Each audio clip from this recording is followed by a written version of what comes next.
Hi guys, how you doing? This is Bruce, aka the Weathered Soul, here on a Thursday night at the AJM Studios here in Gilroy, California. You have the Bruce for Liberty podcast. How you guys doing today?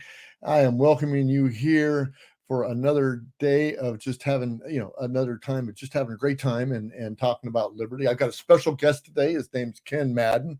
He is a designer for his own business called Ciro3D. They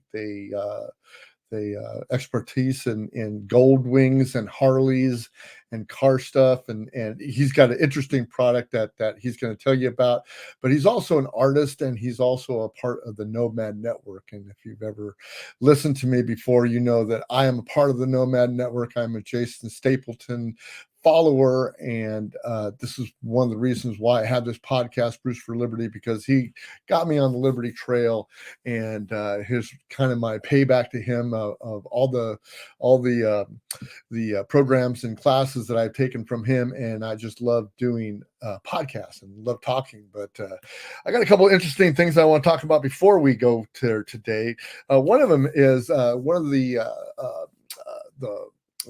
latest news items, and I talk a little bit political here because it is a liberty podcast, and I like to talk about all things at liberty and freedom, and one of them is being an entrepreneur and going forth and taking control of your income and your autonomy and your freedom and liberty, and this is just one of the things. But out from the PJ Media today, Titleist goes woke and bans Let Go Brandon from personalized golf balls. And I'm a golfer, so this kind of, when I saw this come up on my news feed, I was I went, whoa, really? Okay.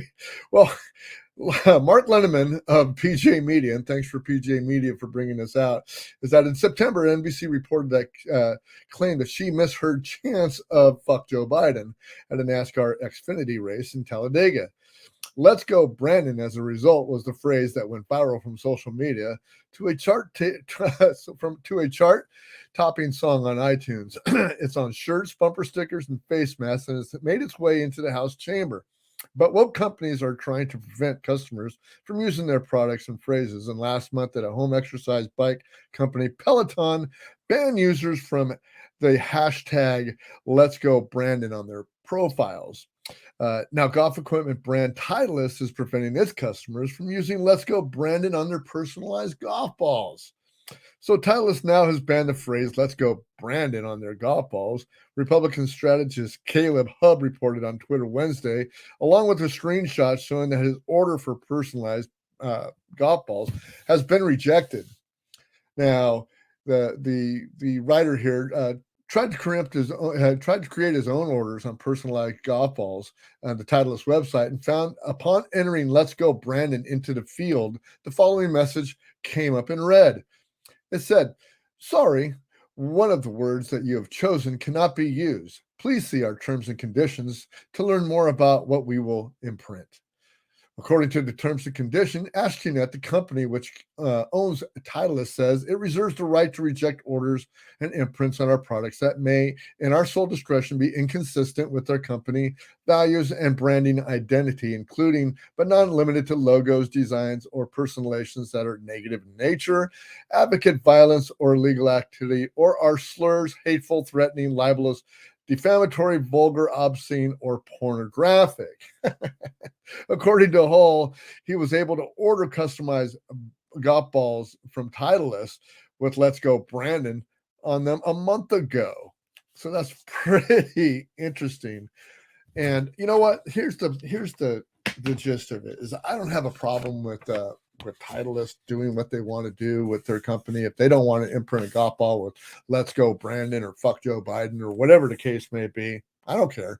Doesn't matter to me. They're a free company to do what they want to. But the problem is that "Let's Go Brandon," there's no vulgarity in it. I mean, what if Brandon wanted to, get a golf ball that said "Let's Go Brandon," or his mom wanted to say "Let's Go Brandon" and buy Brandon some golf balls? I mean, to me, it's a pretty stupid PR move. As far as I'm concerned. But I mean, this brings up a very interesting prospect here. So, Jason Stapleton this week is coming out with a free class, a 3-hour class that you can spend the morning with Jason Stapleton, December 11th, 10 a.m. to 1 p.m. On Saturday, to find out what you can do to increase your wealth and your power and your influence in 2022. Let me show a little graphic for you. Let me show this to you. Let me bring it up here. I'm here somewhere. I don't know where I'm going, but here we go. There we are. So Discover 2022, a free event to help you unlock the hidden talents and skills and passions and abilities you can use to increase your income and impact in 2022. All you got to do is go to www.stapletonagency.com/discover Bruce, and you can attend that for free. It's absolutely free. I mean, Jason is just a master at motivation. He's a master at discovering what your talents are, how you should brand your product, and what you can do to increase your product and increase your productivity throughout the year. I mean, I've been with him for about 10 years now, and because I've stuttered and started and stuttered and started, I'm not as far as I've wanted to be, but I'm on the track now, and I'm telling you what, he's made a difference in my life tenfold on just the motivation that he's given me and some of the classes that I've taken. So again, I just want to show you again, Discover 2022, a free event to help you unlock your hidden talents and skills and passions and the abilities to use to increase your income and impact in 2022. So that's www.stapletonagency.com/discover Bruce. And I'm telling you right now, with that article that I just read, it sounds to me like anybody who wanted to say, hey, you got Titleist golf balls and you want to have them custom and printed, send them to me, Bruce, the golf ball and printer, and I'll print you whatever you want to say on your golf ball. I mean, that's kind of where it is. I mean, when somebody does like that, if you find a need in some kind of business or something that a big company like Titleist, Ashland or whatever their name is not going to provide for their customers, I'd jump on that in a minute. So anyway, so how you can find that out and how you can do that is go to that Discover 2022. It's a free event. I mean, it's a virtual event with Jason Stapleton, 3 hours of free advice, free motivation, free stuff that he just doesn't really give away. And he's so successful and stuff. And I know that a mentor has told him, he says, you got to give your best stuff away. And that's what he's doing Saturday. So from 10 a.m. to 1 p.m. Pacific time. So I don't know how that translates to your time slot, but in any case, I would go there, stapletonagency.com/discover Bruce. And that's all I really have to say about that. So what I've got today for you is I've got a very special guest. His name is Ken Madden. And he is an interesting guy that I know, that I met through the Nomad Network. And all his show notes and stuff are down at the bottom of the page. And even the invitation to this Discover 2022 is down at the bottom of the page. And I'll even give you a link to join the Nomad Network, because it's just a great place to be with a bunch of people who want to use freedom and liberty and their autonomy and get away from the 9 to 5 and go on and get that entrepreneurial spirit and go and do their own thing and just kind of be on their own. They're tired of relying on whether or not they're going to get fired because either they didn't get vaccinated or their company went under because COVID has just ruined their business, or for any reason for that matter. Your job at your company is as good as you think you are. You're not that good, and you're not that you are expendable. I mean, tomorrow could be all over for you. I mean, just ask the millions of people that the thousands, hundreds and thousands of people that are out of a job right now because they decided that they didn't want to follow the mandates. I mean, that's just the way it is. So without further ado, I want to bring on Ken Madden, and here's my interview with the great Ken Madden. How you doing? You got Bruce, aka the Weather Soul, here on Bruce for Liberty podcast. thank you for being here today. And it's going to be a special day for me because this is the second time I've had this gentleman on my podcast. I introduced him first on the Weather Soul podcast a couple of weeks ago when we talked about the Nomad Network. But today he's on the Bruce for Liberty podcast. We're going to be talking all about entrepreneurship. We're going to be talking about how we got there, the trials and tribulations, and the freedom and liberty that we get by being entrepreneurs and chasing after our autonomy. So I just would like to welcome back to my studio and my podcast, Ken Madden. Welcome, guys. How you doing, man? I'm doing great. It's great to be back. It's great to be back talking with you. The last show we did, we found ourselves probably could have gone a couple more hours at I'm that same telling you. time. So then we can continue our conversation. And boy, I'll tell you what, I have a lot to say about liberty and entrepreneurship. So Yeah, wherever you want to get started, hit me. Yeah, we could have went on just like the Joe Rogan podcast. I was on with Rob Lindeman on Saturday morning, and we were just going, and I kind of cut it to an hour, and I'm just going like, I could have went another 2 hours, talking because everything is so interesting about this whole autonomy, about this whole nomadic type of system that we've got going on here. And it's really, really kind of catching on everywhere. We see pros and cons in it, in our circles, but to me, I think it's very important in this day and age that we actually embrace those kind of things because, some things are going away. And if we don't grab them right away, somebody else is going to come in and they're going to take our place. And that's how we're going. So, you're into a lot of things, Ken. So, I mean, the last time I saw you, you were just before you tore down your whole studio, and now I get you back, and now you're in a brand new piece of your studio, and I've got studio envy. And just tell me, number one, like, how did you start all this entrepreneurship? Did it start just recently? Did it start a long time ago? Have you always been into it? Just kind of get us started. Give us a flavor for who Ken Madden is as an entrepreneur.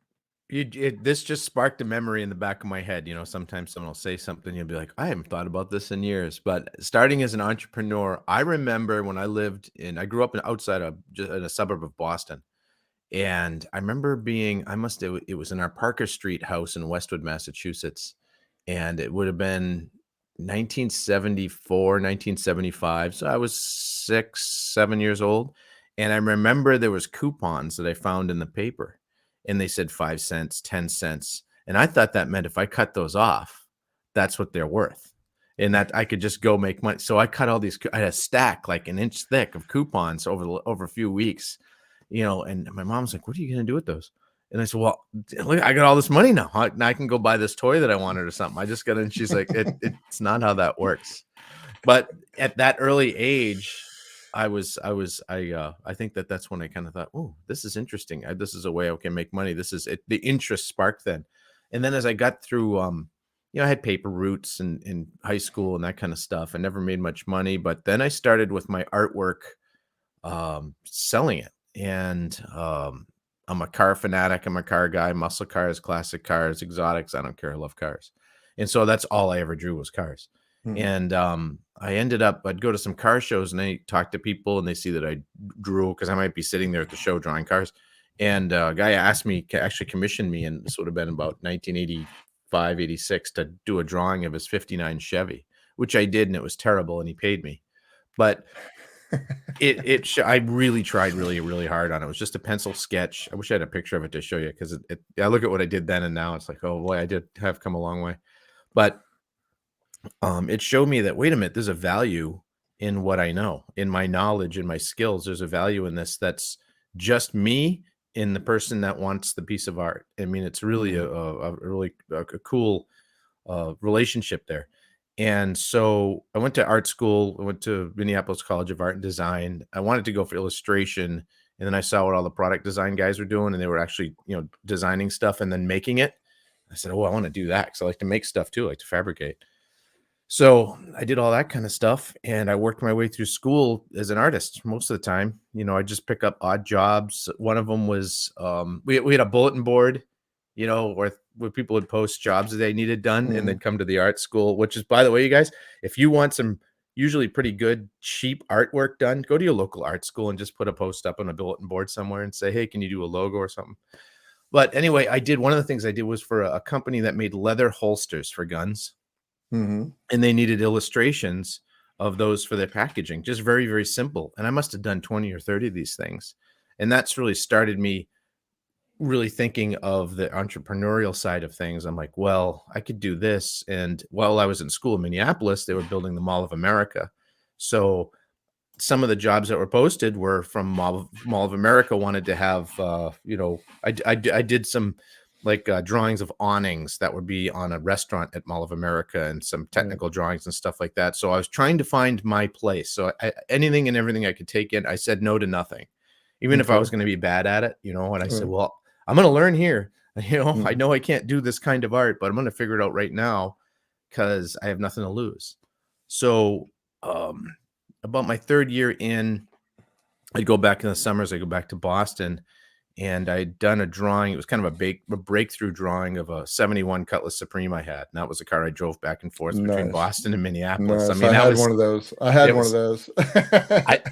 have a 72. I'm doing a ground up in the garage right now. I'm doing everything to it that I couldn't afford to do back then. 455, 411 gears, overdrive. I mean, it's going to be sick. Buckets, console. I left mine on the side of the road. But anyway, so I had this car, and I'd go to these car shows, these cruise nights. And I brought, I did a portrait of my car, and I put it up on an easel. I'd open the hood and I'd put it up on the easel, standing there, and people went nuts. And so I started drawing cars for, I think it was like $120 or $150 a piece. I was doing these drawings, and they looked very, very realistic. And, I got one. I have seen some of your art. I mean, your art is extremely good. This is one from 1990.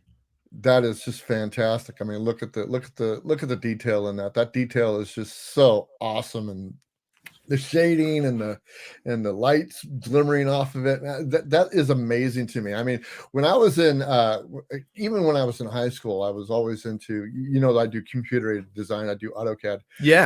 And that's what I do. I learned by drafting on a 2D drafting board. Nobody knows what a drafting board is. Drafting board in ink, and you ink and you blots and you put your arm in it. Yeah, a number 2 pencil and the way that you had to roll it, and the T-square and everything. And then you have to learn a way to write so it looks like you're an architect. Dude, let me tell you, having to write the alphabet the way that they wanted you to write the alphabet. I mean, if you ever wanted to be a drafter when you're in high school, just make sure that you were going to print the alphabet a lot. Yeah. I mean, that was like the hundreds. That was like hundreds of times, like the first month. But anyway, I had these friends of mine who were always, a lot more artistic than I was. I'm just straight lines and circles. I mean, some of the guys that I went to school with were really, really artistic, and they're drawing cars and stuff. Yeah. With what is it, French curves and all this other stuff that they had to draw with. It was incredible, and I was just so jealous. I'm just going like, I still don't have that knack. I mean, I'm still a straight line guy, and I'm a structural guy. I do 24 by 42 structural members and well, I always get a kick. I always get a kick out of talking to engineers because people say, "Oh, you're an engineer." I'm like, no, I'm not an engineer. I'm a product designer. I'm an industrial designer. It's a whole different world. Now I understand engineering because I'm a motor guy. I build cars. I understand how stuff works. So I understand, and I understand manufacturing processes and what you need to do to make something that's moldable and producible, which a lot of designers actually don't, as you would probably know. I can draw you a blueprinted freaking engine, like no problem. But to do a car like you just did, it's just like I can't do it. I just I appreciate that. I appreciate that. I did take a long time it really took me 25 years before I got any good at it, and that was terrible for a long time. But I made it into a business, so that's what I do every summer. I'd go home and, like I said, $100 and $150 a piece. I'd make $10,000 or $12,000 over the course of a summer to go back to school with. And then when I moved out to Minnesota full time, it was a different culture, and they didn't buy, artwork like that. But what they wanted was pinstriping, or they wanted something painted on the car or airbrushed on there. So I said, well, I think I'll figure that out. So I went and I traded a guy. I designed a T-shirt for him, and he owned a body shop. And I'm like, okay, if you'll teach me how to do some of this stuff, I'll design your T-shirt. And I ended up working there for 4 years.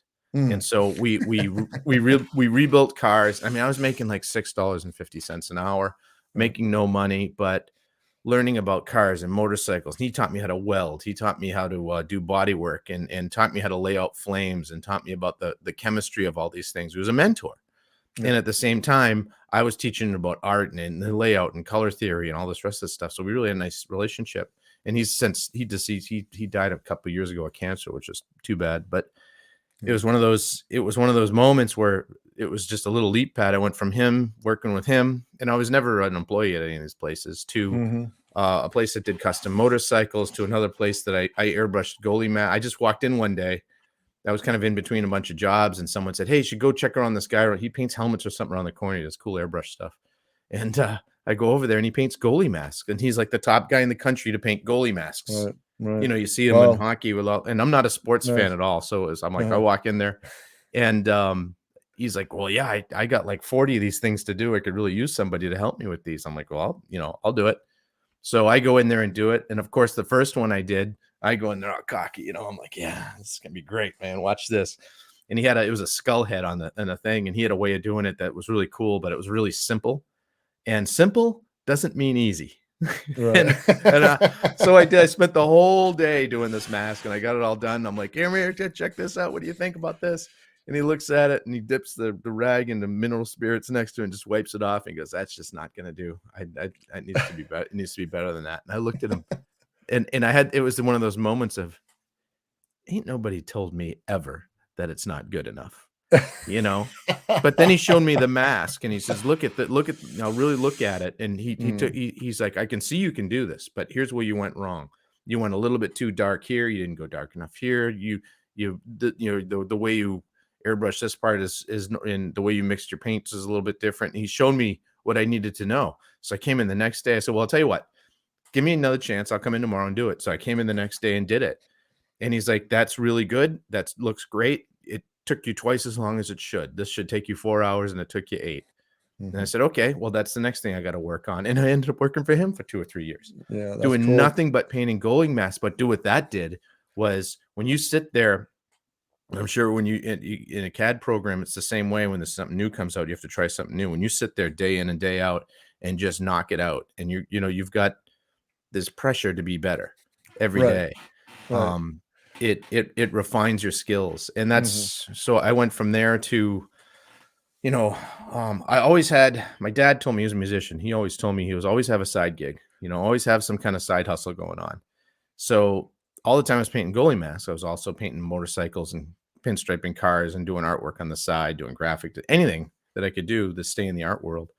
And as this progressed, someone saw me at a bike show that I was at and hired me to be a designer at a place called Kuriakin, which was at the time the largest motorcycle parts and accessories design place and manufacturer in the industry.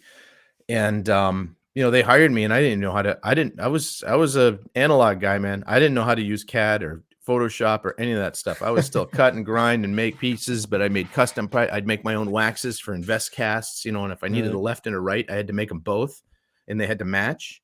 So I mean, I'm making light fixtures for motorcycles and crazy stuff, hang off handlebars, and they're all crazy sculpted and stuff, and just looking at them, side to side, trying to fix it and sculpt it. And it was just cool. But so the guy that owned the company saw that and saw the bike that we did down at the Cincinnati V Twin show in 2003 and was like, "We got to hire this guy." And they chased me for 4 months, and I jumped in there, and they, I got hired. They sat me down at a desk and said, "Here's your computer. SolidWorks is already loaded on there. Go ahead and start making stuff." And I'm like, "How?" I told him, I said, I don't know. And he just laughed. He goes, "I see what you can do. You'll figure this computer thing out. I'm not worried about that." And it took me a month to get where I could actually do something on it, but they gave me that month to learn it. Right. And that Yeah, was a I little s I opportunity. was I was doing fabrication, some plastic fabrication. That was actually my first real job out of the service, and I was asked to What do kind it. of plastic? What kind of fabric? Just Like, polypropylene and stuff like that. This is when I started doing semiconductor tools oh, and okay, building yeah. cabinets and stuff like that. So it was Mhm. still straight lines and circles and stuff. And I had a friend of mine who had a truck and everything, and he had this wing that he wanted to put on it, and Mhm. he wanted these two towers to hold it up. And believe me, to I know how you feel about making things that you got to mold the right side and that you got to mold the left side, or you got to fabricate each side. Right. It's tough to decipher left and right, especially when you want it to look, perfect. And Perfect. I Yep. understand and I it turned out pretty well. I mean, he put it on his truck, it looked great. It held the paint and everything, it looked Cool. fine. But after that, I think that was probably the last time I ever tried to do anything left and right. Yeah. because Oh, and because yeah, with me, yeah, I because don't with like me it. right now, everything is just copy and paste. And if I need to build a building, I know I've got four corners and some middle to fill in, and it's Oh, pretty right. easy, and I'm pretty much a Lincoln log builder, so that's what I Well, and do. it's funny because you mentioned that you're going to the computer world and like Yeah. the kind of thing like someone I was working on today. And do you use SolidWorks or do I you used use SolidWorks for a while, but that was just for machining and stuff, and it was just machining parts for different types of biomedical stuff that we were doing inside the cabinet, or any type of intricate type design or block that I needed. It was usually something to fill in something to make sure that a couple things got together.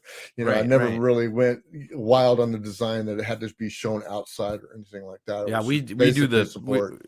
I'm doing all the radical surfacing and Right, yeah, I never got we into the scan the bike. And surfacing so and like, but like meshing. today I was doing what computers are supposed to be doing well and they don't is so I've got to think about it. I've got a lens over a LED light, so it's got a plastic Mhm, lens over it, and I figured out all the math and stuff to get the reflectors, the optics inside the lens. So I've mhm. got like a row of like 120 like 1 millimeter cuts that each one has to have a chamfer on. Right. And for the love of God, SolidWorks. Anytime you got to put a pattern in something, it's just like, hold on. So you want this all in a row, like over and over again? Yeah, that's what I want. Okay, that's gonna take a minute. Drives me crazy. I'm like, I could get in there with clay and a little knife and do this and have this done in a half. But anyway, that we'll geek out on that stuff all night. But Yeah, so technology still hasn't caught up with the artistic side of what somebody can do in 5 minutes, what a computer still takes an hour or two. Or right. yeah, I'm just exaggerating, but it takes a little bit more time. I mean, I'm faster than my CAD system. I mean, Oh yeah, I really, am too. I'm always yeah. waiting for So it. yeah, it's Always just waiting like, for it. all right. But as I grew through this whole career, I ended up, long story short, me and some four other friends, we got together. One of the guys was a majority investor in it, and we started our own parts and accessories company called Ciro. Mhm. It's Ciro3D.com. Free plug. And Yep, I absolutely. we do motorcycle parts and accessories. We're also a design house, but again, I do that, but I've always had my side gig going. So I always have the painting. I did uh, that's what I'm building right now. So Okay. I stopped when the kids came and I couldn't get the drawing going the way I used to do it. And Mm. I'll tell you, I had a love for it. I mean, I'm a passionate car guy. I really have a love for it. So every car I'm drawing, I'm making car sounds, and I'm doing Yeah. the deal because I love these things. We're And gonna I we're gonna talk about my 74 step side later on.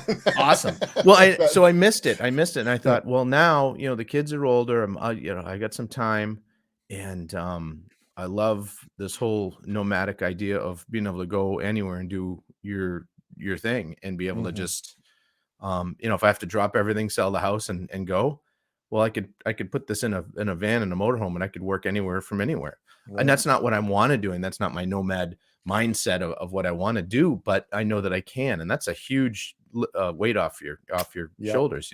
So I'm we have a successful company going, and now I'm trying to build basically an art empire to take over the world. It's nice, and So you are just a fantastic artist. I've seen some of your work. It's not only cars, but other designs and stuff that you do. And let me tell you, I've been to your website. What is it? Mad K yep, design. Yeah, Mad K. madkstudio.com. MadKstudio.com. Man, I was in there for about a half an hour just checking stuff Oh, out, man. that's It great was to hear. so cool. So music. Okay, so we're in the art thing, and then we're in the car Mhm. thing, and then we're in your company that you started with some friends and stuff. That's cool. What's going on with your music? Is that a side gig too, or is it just a hobby? It was for quite a while. Throughout the '90s, I played in a blues band, and we Mhm. played around the Minneapolis and in the Midwest, but mostly in the Minneapolis area. And we were called Blues and Orphans. It was just a standard blues band, and that was a lot of fun. And I was the guy. So you'll love this. Uh, we wanted when we got married, we wanted to do it on the cheap. So we hired Yep. like someone her my wife's cousin knew to be a DJ. So during the dinner part, and we could get up and talk and do the clinking. But when the band started, guess who was playing? Me. So my whole family's musicians. I knew a lot of other musicians, and from being in the band, a lot of musicians. I mean, we didn't have a huge wedding; it was like 80 or 90 people, but it Right. was it was big enough and sit there. But there was not one other drummer in the whole room the whole Oh. night. So I ended up playing my old wedding like the whole Oh. night, which was pretty funny. I'm telling you, man. Like we said before, in one of the either the rooms that we were in, the winners circles, or Hmm. yeah, I think it was the winners circles. It's like drummers and bass players. You just can't hold on to them, And it's just like I had to force one of my guitarists. We have a band called the Weathered Souls. I had to Okay. force one of my guitars. I said, somebody's got to pick up the bass Yeah. because I'm not the only guy. I'm not the only guy who's going to learn how to play bass. Somebody else is going to have to learn how to play bass because I like playing guitar. you know, Right. and it's just like, I went so far as to say, I don't want to front the band anymore. I was going to have somebody else front the band. They're like, oh, no, no, no, you can't do that. I'm like, well, then somebody's going to have to learn how to do the bass. Yeah. Exactly. Someone always Because has I'm to not learn. Paul And McCartney. Yeah, I'm not Paul McCartney. Yeah. right. And for me, so my next purchase is going to be some kind of a keyboard so that I can record. So now I've got the drums again. I mentioned I'm cheap, so I can record my own intros and outros with drums, Right. and I've got no problem having it just be drum music. But I'm like, if I could throw some keyboard in there, and I play a little bit. I mean, very very little bit, Hmm. but enough that I can do little intros and stuff. And Yeah. then that makes it so it's all mine. And Nice. the copyright stuff and all that goes out the window when it's your own music because they don't know what it is. So Yeah, that it's makes still worth it. I mean, I every so often, because I'm a writer and a songwriter, and I write music tabs and stuff like that. So I collect it all up because it's actually just one price, and you just pull in 100 documents if you want to. At least it's all yeah, copyrighted that's and true. stuff. So it works out well. But Well, and that's what my yeah, dad does. My dad's a composer and arranger, and he's been a big band jazz guy for years and years, an uh, orchestra, and he writes for marching bands like yeah, college level, high school level marching bands. Got yeah. thousands of things. He'd hate my music. Well, he probably because I would. I do tab. I've never learned how to write music. I mean, the actual notes and The stuff like music that. theory and stuff like Yeah, that of it. the music theory and everything, because I was always, my mom put a guitar in my hand when I was 8 years old, Oh, and cool. I learned everything by ear, Hmm. everything by ear. And it was George Jones at that time because she was a country western type. That's what she listened to, Sure. George Jones and Marty Robbins and stuff like that. And I learned it all by ear. In fact, I had this one record that I put on that taught me the three chords, and that was it. And that's all I needed. And since Yeah, then, you it's just just started. been I discovered tab, which is just basically writing out the lyrics and then putting the chord, up on top of where all the Right, right. changes are, and that's it. Mhm. That's all I know about about about that. So I mean, if songwriter, yes, composer, and not so much. Well, I'm a drummer. I don't even know chords. So no, I so didn't. We had to. It was one of those like my dad's a musician. My sister, you want to talk about entrepreneurship and runs in a family too to tie music into it. So my dad's, a musician is the ultimate entrepreneur. If that's what you're going to make your living doing, you really mhm, have to own your own self because you're playing with different people all the time. You got to know your right. stuff. Hmm. And then he ended up, having 4 kids, and then 10 years later, fifth one with me. And so he needed a job that was steady. so my mom could stay home with the five of us. And so he got his teacher's degree, and he was the director of music in Brookline High School in Right. Massachusetts for 35 years. But he'd come home 2:30, 3 o'clock in the afternoon. He'd go into his office, start writing and arranging music, usually take a nap for a little while. We'd eat dinner. He'd pack the car up, put on a tux, and he's out till 1 or 2 in the morning, playing Wow. a gig. And, this was jazz in Boston in the 70s and 80s. It was really cool stuff. And he played with Louis Armstrong and Ella Fitzgerald and Bobby Darin and Oh my Michael God. Land and I mean, Oh. it's like there was just but I never knew it. And these were just some of these people. Like he ran the Summer Arts Festival in Fairbanks, Alaska. They had one that's a big summer arts festival. It's a pretty big deal. We'd get big names come up, like Cab Calloway would come up, and it turns out him and my dad were pretty good friends. Oh. I didn't know this. he's just this guy, and I'm like, here's Cab Who's this Calloway. guy? And I'm like, you hear the Heidi Heidi Ho song, Yeah. and you're like, well, that was him, like 40 years ago. Wow, incredible, Blues and Brothers. they threw I like to tell this story because it's a story that no one told me, and this is the kind of stuff you can do as an entrepreneur. You have these stories later on. He in 1962 was playing a gig with Louis Armstrong. He was it used to be back in the day. The big name act comes to town, and there was a rehearsal with local guys. And my dad was always one of the local guys that got hired in Boston and New York area, whatever.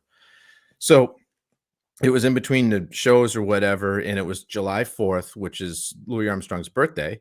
And I wasn't born yet, so it was a few years before I was born. But the other 4 kids were there, my mom, and they said, let's throw him a surprise birthday party at this thing. So they went to his dressing room, and when he came back to the dressing room after the set, he's surprise, happy birthday. And my dad knew him, so they were friends, and it was just a cool time. And he says, it's funny though, one of the kids must have said something about July 4th being a birthday. How cool would that be? He goes, I gotta tell you the truth, I'm adopted. And a black kid adopted, in the early, at the turn of the century, I don't really know what my birthday was, but it just sounded good. So I picked July 4th. All of that kind of thing. I think about that moment in time, and that what that meant to him, to my family, to me right now, was all because my dad was smart enough to be an entrepreneur, get good at a craft, know how to market himself, and get out there to a point where he's playing with Louis Armstrong. Yeah, man. So I mean, anyone can do anything. I just right. find your niche. Yeah, I've got a teenage my friend when I was growing up in trailer park where I grew up in San Jose, California, and he just every day was playing guitar. And I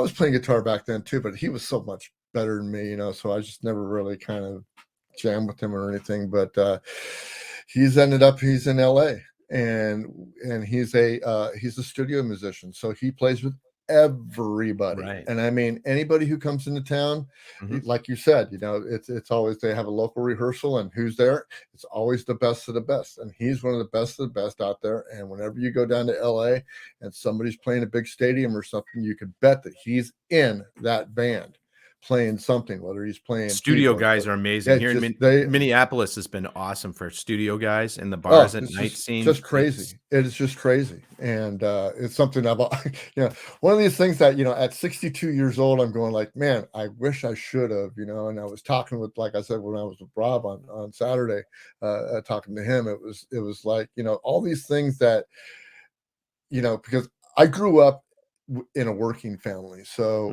when my parents worked, they worked for one company, they worked for 30 years, and that's what they did. So of course I fell right into that mold, and that's what I did. I mean, I've worked for like 3 companies my whole life. I mean, I'm on my 3rd company. I've just cracked 15 years with that company.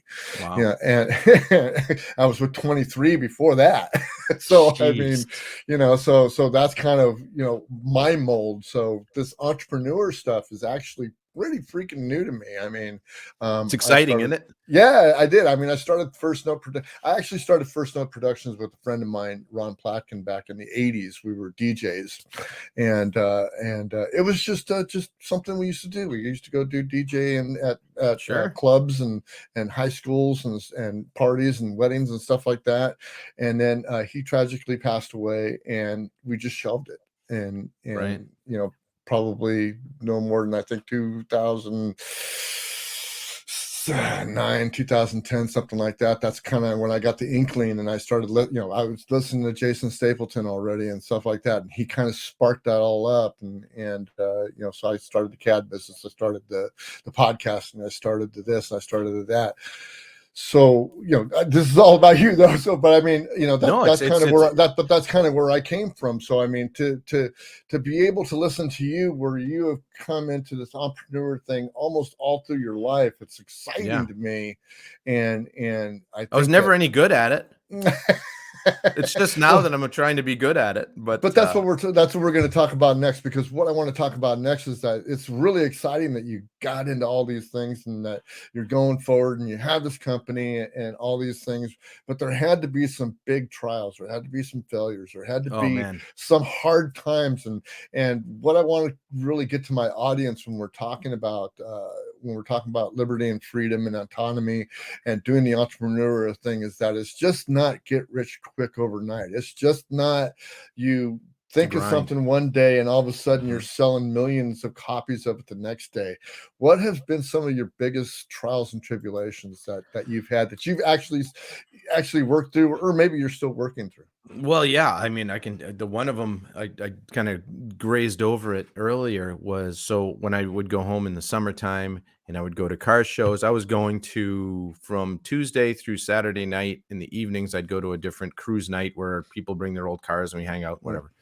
And I was making great money doing that. And I thought this was never going to end. It's really, really cool. And when I came out and I spent my first summer in Minnesota, in Minneapolis, first of all, I didn't have a tribe of people that I knew. I didn't have a group of customers that had been with me for a couple of years. I didn't know the car clubs. I didn't know the people out here because I wasn't here in the summers, so I wasn't in the culture, in the car culture out here. So it took me a while to break in, and people in different parts of the country are different. And it's not good or bad or anything. It's just it's a different society. It's a little bit different, what people appreciate. So I couldn't get it going, and I fell on my face. And I ended up. I remember what I ended up working at Frank's Nursery and Crafts, which was like a little nursery store. It was Frank's Nursery. It was a chain. I don't know how far out of the Midwest it got, but they'd sell yard stuff. Right. And I started working there for $4.60 because I needed money. My art business had fallen completely flat. I wasn't getting anything. I was playing in the band still, but we'd make $70-$100 a week, if that. You're playing bars and stuff. We were just getting started too. Yeah, you know that. So I'm trying to live off this, and I got a house with 4 roommates, and we're all partying all the time and doing stupid stuff too, which of course doesn't help it. And then you're dying anyway because your business is falling apart. And so I ended up, right around that time is when I ended up finding the auto body guy and started just trading back and forth with him. And then I fell into a job because the band started taking off a little bit, but I'm struggling hard. I mean, I'm making like $300-$400 a month. And this is in the 90s, guys. This isn't like 1940 when you can get by on that. This is in the 90s. And I fell into a job where I could work from like 10 to like 2 or 2:30 in the afternoon. So part-time, but it was like $10 an hour. So it was double what I was making. And it was in the toy business and working for an entrepreneur. That was the guy he was basically the head sculptor in the toy industry back then. We did action figures. So he sculpted action figures. It was called 8 Ball Studios. His name was Steve Kiewis. He's still around and the most brilliant sculptor I've ever worked with. And I was the guy that, he'd sculpt something and we'd have to make a little silicone mold of it. And then I'd pour wax or urethane in it and they'd do the finish work to that. But he had a milling machine and a lathe there. So I'd build the armature. So if you have think about an action figure where the arms turn and the legs move and stuff like that. Well, you have to design that in when you're sculpting it. And so we made all the little armatures and stuff. So I made all that stuff. And then I turned into the weapons guy. So I all made little miniature guns and swords and knives for action figures.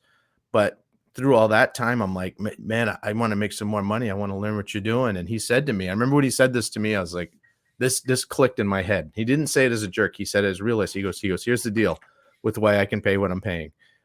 There's a line of people out there that want to come and do what you're doing. Yep. There's a line of people that want to work with me. And it was true. I mean, he would never have a problem. He goes, he goes, I don't want to hear like the excuses like my last guy I let go. And he's like, I don't want to hear excuses like, oh, I met this girl, or I'm in a band and we really got messed up last night and I'm going to be late. And I'm just thinking to myself, I'm like, I did just meet this girl and I am in a band, but I'm just not going to tell him. But it instilled something in me. It's just like, I realized I'm like, you want to be the guy that has the talent that's able to hire the other guy that really just wants to learn. So part of my journey, that was hard. And then my first daughter was born and my wife and I weren't married. And at 3 months old, we just could not get along anymore. Yeah. And so she told me to go pound sand, and I went and pounded sand and pretty much just was a dirtbag for 3, 4, 5 years, you know, until we got our crap together and said, we got this little girl. Why are we apart? And we ended up getting married. I mean, she was on welfare. I hated that idea. And, you know, I've been through that whole rigmarole of crap too. And, but throughout the whole time I said, at least I have my art. At least I can keep, and even though I wasn't making a lot of money, I was making enough that I could eat and have a car and get around and go see my daughter every possible chance I got. And I said, it'll pay off eventually. Well, what I was doing, and I didn't realize then, is I was building an arsenal of skills that most people don't have in the art world. Most people can do one thing. I'm a painter. I do watercolors. I can paint watercolors. Well, I can paint watercolors. I can paint oils. I can use airbrush. I'm pinstriper and you know, marker renderings is what I do these things with. I've done murals, and now I do things on the computer. I know how to weld, and you know, it's because I do anything I could to make money. And it was hard, and it was a lot of nights of eating ramen, and you know, telling you that. I remember in floating money. You know, this is one of the things you don't realize. You could float checks back then. You can't do it anymore. You can't do that anymore. You know, someone, you know, I'd get a job in. So maybe I get a job in for like a paint job for like $2,500. All right. I'm $5,000 behind in bills and stuff. And I got to figure out where to put this money. And so, you know, all right, well, if he's going to write me this check, I think 4 days for this to go through, but I can 6 days over here. And I remember having a time where I had $900 in overdraft fees. Oh my gosh. And you go, because they hit you for $20. Oh yeah, and they kill you. Yeah. $900. I'm like, this is more than I make in a month. How am I going to figure this out? And it was just, but you know what you do? You put your nose to the grindstone and figure it out. And it took me a couple months to get out of that mess. And it was horrifying. Credit cards at 30%. You know, it was really, really hard. And then it wasn't. Then things started to turn. And it's like, oh, I'm getting more customers now. I get, you know, all of a sudden I look in my basement and I've got 25 motorcycle parts of 25 motorcycles to paint down there. And I'm like, okay, we're set for the winter now. I don't have to worry about till next summer what we're doing. And then you have to do the work. You know, okay, I've got all the jobs. You promised all the people all the jobs. You promise this, then you get the stress over the head. And I say none of this is negatives. This is all positives. This is all this is character building. This is learning what you love to do, learning what you hate to do, things that you don't want to do anymore. Like, I don't paint bikes anymore. It got to be something that I didn't enjoy anymore. And I said, I can let that go and replace that with something else that brings me joy, but also can bring income. But more importantly, they can bring income because it's going to bring other people joy. It's going to give something to them that they want, they appreciate, they know, love, and cherish. And I can create that for them. They'll pay me. And so my goal is to just be fair and just say, you know what? I mean, I don't need to make tens of millions of dollars right away to do this. Eventually I do want to do that, and I will do that. But right now I want a vast audience of people that have something that I've created in their home that brings them joy. It is. And so we'll be talking about that one of these days. But you know what really kind of impressed me with your art was I fell into this Inktober thing that you guys had going on. That was fun. And that's a lot of fun. And you know, seeing everybody, because we have a lot of artists that are on the Nomad Network. It's incredible. And I'm not a big artsy guy, but you know, I do, you know, there's some types of art that I do like. But I mean, to see some of the art that you guys came up with just by the inference of a idea, like, you know, the last I think the last one was crisp and everything came, Right. and that was an interesting one. And there was water, there was all kinds of different stuff that you guys were doing.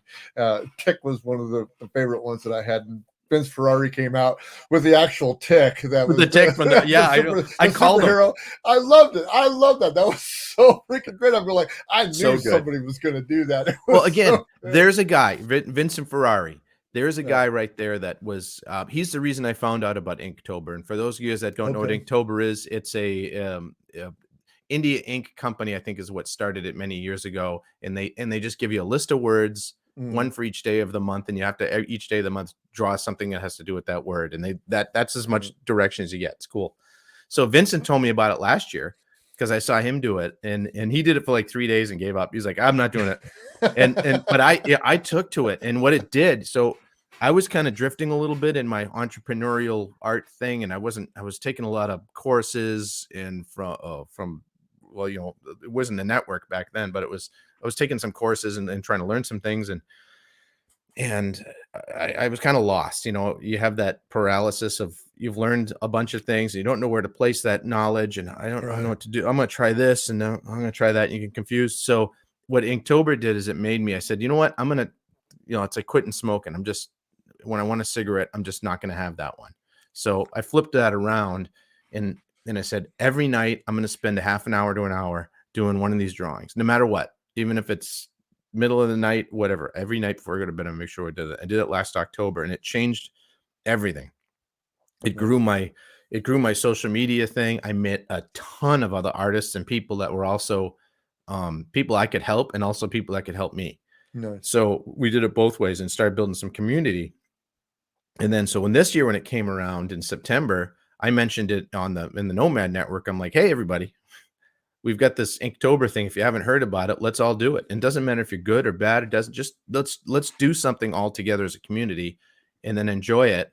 And so we were posting everywhere and doing different things. And so I used it as an experiment too. So every day I'd have, I'm on social media purely to guide people to my website. That's why I'm on social media. I'm not afraid to admit good that. reason why. Yeah. So, but it's a good experiment to do things. So what I post on Instagram and Facebook is different than I post on Twitter. Like on Twitter is a lot more, I've got a history of being a political activist for a long time, and I got out of it. Twitter's my alter ego. So Twitter's the that's where I assassinate my character.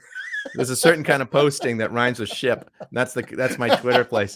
So when I do it on Twitter, I put the drawing on there, and I always have something to say about the drawing, but I always throw some liberty jab at the man as I'm doing it on there, and that's worked out too because now I've gotten. That's good. I got into social media because I was into politics, and someone had to learn this stuff in the groups I was in, and so I learned it, and that's how I started. I do a little bit of family stuff on there because we're spread out around the country, but mostly it's I got out of the political thing online because it was useless. It's just people arguing. Right. And what you want to make a difference? A rabbit hole. Yeah. You want to make a difference. Actually do something that's going to get you to a point where you can affect change. And to do that, you either need to bring 20,000 votes to somebody or a direction, or have the money to buy the politician to make to basically, I say buy them, I mean to run their campaign and get someone in there that's going to be, then they owe you. And unfortunately, that's what we're down to. Yeah, I'm sure. So let's switch gears here. So let's talk about, we've talked about the way that you've made your money and the way that you started entrepreneurship. And we've talked about your trials and tribulations. We talked about some of your wins and everything. Let's talk about how this all comes about to what you're going to be doing with your autonomy. Jason talks a lot about autonomy and about his nomadic, the reason why we're here at the Nomad Network, because we want to start a business that we can take anywhere that we want to go. And I also want to talk about the way that it has granted you, or you've attained liberty and also freedom from this, because a lot of people, when I was talking to Rob, and I'm going to refer back to Rob again, it's just like people, I think, the majority of people, and the majority of people that I hang around with, I mean, they all think that sometimes, my podcast is silly, or if I'm doing this and spending too much time doing this one thing or not the other, not working, that they think is crazy. But, Rob said that people just hate freedom. People just hate freedom and liberty It's true. Oh, he nailed because it. it's Yeah. too hard. It's too Yeah. hard for them. And it's just easier to go to work every day and work for the man, and then come home, and buy the groceries, and watch TV, and do the sports thing, go to camping, and do this, and da da da da da da. Trying to do this entrepreneurial thing, trying to grasp on to this idea that the nomadic wealth system and the liberty and the autonomy and the freedom that it gives you is just hard work. Yeah. So, Yeah. Ken, where are we going with this? Where are you going with it? Well, I've already been to a place where I'm like, if I can't live somewhere, or if I don't like the direction of where I'm living is going, I need to be able to move to where I do like the direction where it's going. So living in Minnesota and having been an activist in the GOP there for a decade, I realized it's pointless. And these people don't like liberty. They like to stick it to whoever they want to stick it to. And the people on the left want to do the same thing. So it's just a matter of what group you want to sit with and point at the other group and see it's their fault. So as last year, everything happened in Minneapolis, and we had, people saying, let's get rid of the police, let's do this and that. And all hell broke loose. And the way that the state reacted and the government reacted on all sides was absolutely ludicrous. And I said, we had also a good year at the company, and our company's in Wisconsin, just over the border, and I lived in Minnesota. So because of other problems, I have to pay taxes in both states, and then it gets reconciled. It's ridiculous. But anyway, I see what the difference is. We had some success this year, and I'm not wealthy at all. I'm middle class, but I could see the difference, and it was thousands and thousands of dollars. And I told my wife, I'm like, let's get the hell out of the state. Let's jump the border and move over to Wisconsin, where it's going to be a lot freer. Wisconsin isn't great, but I'm moving from a metro area where all of the people are, where the tall buildings are, and that's where the crazy seems to be, right? It's not Mary Tyler Moore anymore, is it? Yeah, no, it's not Mary Tyler Moore anymore. So, and then I moved out into farm country where it's like, it's a totally different vibe. And so I was able to do that through my entrepreneurship. My nomadicness is, I want to live in something like that. Now I'm tied down because there's a company that I'm in. And so I'm tied to a certain radius, but in that radius is enough states I can go to make it work. The other thing is that company that I'm in, we started. It's an entrepreneurial thing, making motorcycle parts. We make stuff no one needs. So you have to be, you have to be a little crazy to do that. Yeah. So where I'm going from here is, so this house that we bought, I found a house we bought it this summer, in the worst time to buy a house, but the best time to sell a house. So we made a pile of money on the one we sold. And I looked for a house that we could buy and get a good deal on. And then we found one because it was unfinished. As you said, you've seen what I've been doing in the basement of it. It was an unfinished basement, so I'm finishing it all out. But I'm building an area that I can be in for a while, in a real a place that I want to be, and I want to exist in, and that when clients and people come over and see it, they want to exist in there too. And if I can do it here, I can do it anywhere. That's the thing. So as things go forward, eventually I want to move south because of winters. But that'll be after I retire, which will be in, sometime in the next 10 years. Nice. But I say retire, I mean, just that's retire from my day-to-day job. I think the real work begins afterwards. My dad being the example, we spoke of him earlier. He just spent a week out in Boston at WGBH Channel 2 with 18-piece big band of the best musicians that they could get. In fact, the conductor was the lead trumpet player in Buddy Rich's band for a long time. It's that level of people, and he's 90 years old, and he composed and arranged a record, and they recorded an album. That is You know, so I'm fantastic. like, he never stops, and I'm Yeah. like, that's my inspiration. I'm never Yeah. gonna stop. Yeah, me neither. I'm never gonna stop. That's kind of where I'm at. And man, just exciting to hear, what this network, like I said, I didn't want to get into the network too much, but as much as we have the network and the people that are around there right now and the people that are coming in every day, it's just one professional or beginner or aspire after another who wants to come in and either learn or give or push up or whatever. And it's exciting to be around these people. It's exciting to be around you and hear your story, man, because you posted a picture this morning, I think, of looking out one of your windows right out into Yeah, the just out of my farm, deck, just the out of your sunrise. deck, and I was just going like, dude, that's what I want. And and it's not so much envy as much as it is that's kind of where that's that goal that I keep talking about, because I write Sure. every day. I try to write an inspirational post every day onto the network to make everybody kind of see that goal and hit that goal, and don't make like it's nice to have all kinds of goals, but make some attainable goals, and then when you get that goal, you get that win. And Jason said this a bunch of times. If you set yourself up for just little small goals, then when you win, you get that inkling that you won, and that Right. changes your brain, and it changes it into a winner's brain. And Mhm. you keep doing those wins and wins and wins and wins, and then all of a sudden you're going like, hey, I can do anything. But And I think seek out the people that appreciate that. So, like, absolutely. your writings every day do mean something. I read them every morning, and I'm like, Mm, "Oh, you know what? Yeah, that is what I'm thinking right now. That is what I should be looking at." I can, um, there's so many other people on the network in different areas of expertise. Like, you're writing. I don't write much. I need to do it more. I just took the copy clinic class, 2 days of intense yeah. writing, Oh boy, and it was like, okay, I need to but again, it was a change of mindset because we worked with 12 people all together. Basically, it was a workshop yeah. where what changed for me was writing wasn't something that I had to do to tell people where to go and buy my stuff or Hmm. whatever.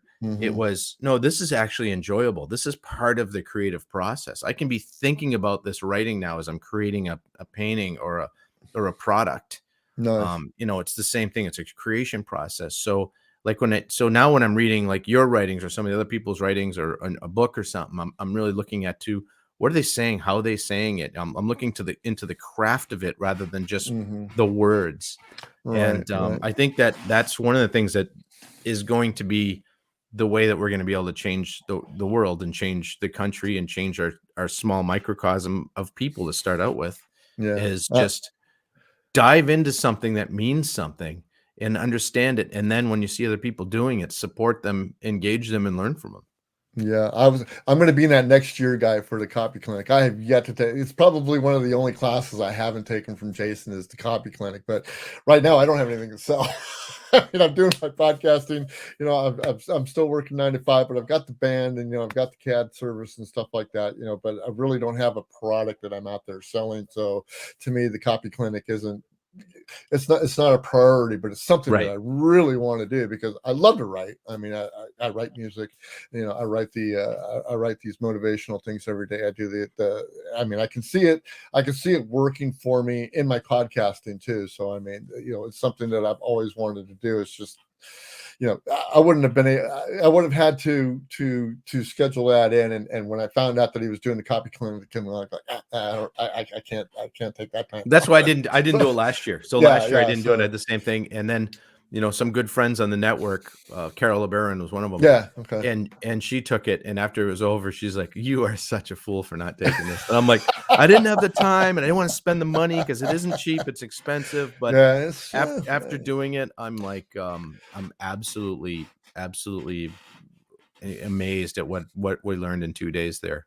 Yeah, I And tell you, man, it's just sometimes it's just not about the money, and I was again, I want to bring up some other stuff that I've talked about before is that we have a certain amount of risk that we have to take, right. and I've been a great big huge Dave Ramsey fan, since I got out of Yeah. debt. I was like in $35,000 worth of debt before I bought my house here in Gilroy and stuff like that, and it was a long road to get out of that and get debt free, and I did the debt free scream and all that stuff. It was Oh yeah. fantastic. I've done the And same thing. I know. and and Yep. now getting into what I'm getting into, I'm just going like, now I gotta invest some stuff, and I gotta go like, how much risk am I willing to take? Right. And it's just like, that's a lot of money, and can I, and it's one of those things that you got to go, okay, well, if I risk it and I screw it up, I'm just gonna have to pay for it. I'm just gonna have to do, whatever. I mean, Hmm. it's one of the risks that we take, and that's why I was saying before. I mean, people don't do this because it's hard to do. Right. But unless you do it, you'll never grow. I don't think that you grow unless you fail. Oh yeah. I Fail mean, often and fail early. yeah, fail often, fail early. So, and then when you do have your wins, celebrate your wins, but get back on that grindstone, get back on the Hmm. horse, man, because that horse is going to buck you off the next day. I mean, I Right. don't, I use the analogy when I'm golfing. I mean, I like to golf and stuff, and every time I make a birdie or I have a fantastic shot that came out of nowhere, and I'm under par after 9 holes or something like that. I go to the 10th hole and I get an 8 or a 10.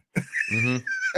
And it's one of those things that it just happens because it doesn't matter how good you are, man. There's something around the corner that's going to slap you down and bring you back Oh, to reality, man. Saturday. I'll tell you a quick story. Go Saturday, ahead. and this was sometimes you're feel something you should be able to do. You didn't do, and you failed, in a way that hurt your kids.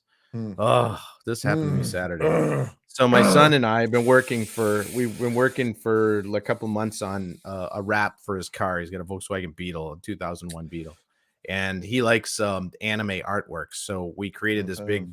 big anime decal basically going on the side of the car, a huge thing. And another friend of mine that's another entrepreneur that him and I are kind of trying to figure out a printed car decal customizing business.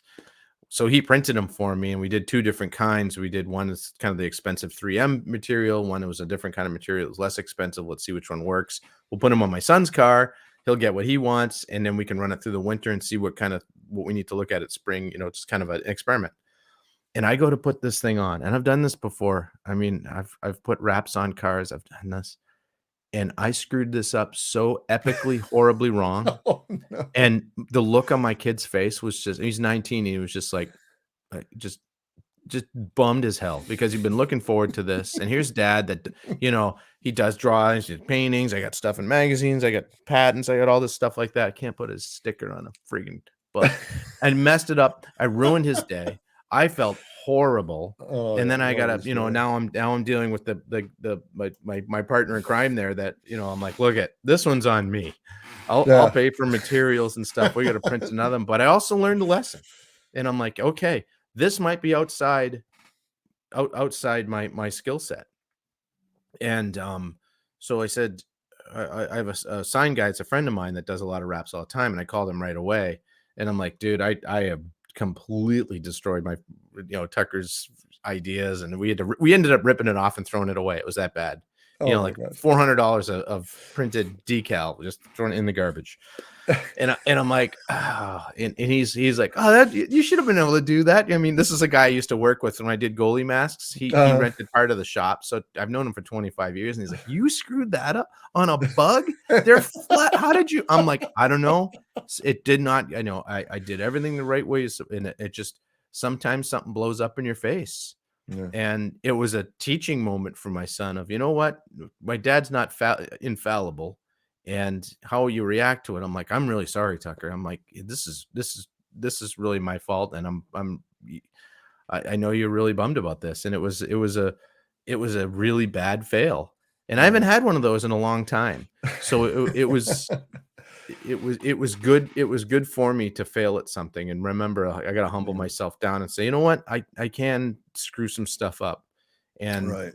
I'm Right. learning. One of the things I'm learning is to do painting like like a real artist, like on acrylic. That's what my dad says, you Yeah. know. But doing acrylic painting on canvases, and Mhm. I'm really spreading my wings into stuff I haven't done before, and taking online courses for how to draw leaves on trees, how to paint, stuff that I've done before. But I'm really want to refine that and become very very very good at it, Yeah. because I'm passionate about doing it, and that's one of the reasons why when I retire, I want to do this, because I know the rest of my life can be this amazing time of creating beautiful works of art that'll bring joy to people, but mostly me. Well, let's wrap this all up with the question that I want to ask everybody that's on the show, and I didn't ask Rob, but I'm going to ask you. If there was one single thing that you were going to tell anybody who's listening to this that's aspiring to be an entrepreneur or is afraid of being an entrepreneur and just wants to be able to grab onto it, what's the one single piece of advice that you'd give them? Oh boy, I would say keep steady at it. And that doesn't mean just work hard. You need to be able to you have to work hard, but it's more of a steady pace. And when you see something going on a bad direction, don't keep going down that rabbit hole unless you know that you have to go down that rabbit hole. You know what I'm saying? So you have to go along steadily, celebrate your small wins, but it's going to take some time. So stay at it, but be smart with the way you're staying at it, and don't be afraid to have a failure and realize, you know what, that failure might have been someone else's fault. It might have been your fault. You got to move Mhm. past it. So Mhm. don't dwell on it. Learn from it. Move on.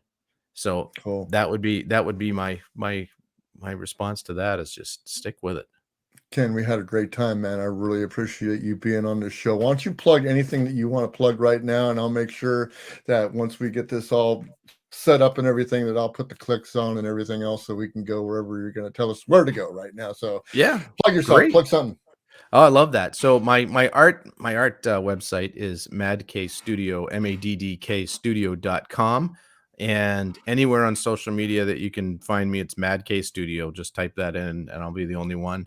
And then if you have a Harley Davidson or a Honda Goldwing, our motorcycle company is Ciro3D.com. So it's CIRO 3D.com, and goldstrike3d.com are our two websites, and you can see the parts that I've designed, and we have some pretty cool stuff there. So go check it out. Great. Ken, man, it's been a pleasure, man. Thank you for being on the Bruce for Liberty podcast, man. I really appreciate it. If you guys like this content, if you guys got something out of this, please share with a friend and hit the subscribe button up above and hit the like button. Leave us a comment, whatever you can, and try to get us up the charts, because the only way we can get up the charts is comments and likes and all this other stuff. And man, Ken, I can't wait to talk to you again, because I'm going to have you on plenty of podcasts, because this is not the end, man. It's always the start of anything that we do around here. And I just want to thank you for being here, man. And we'll see you next time, man, brother. I think I feel freer. All right. Cool. Have a good day, man. All right. You too. See you. Thanks so much. Bye-bye. Bye bye. Okay, cool.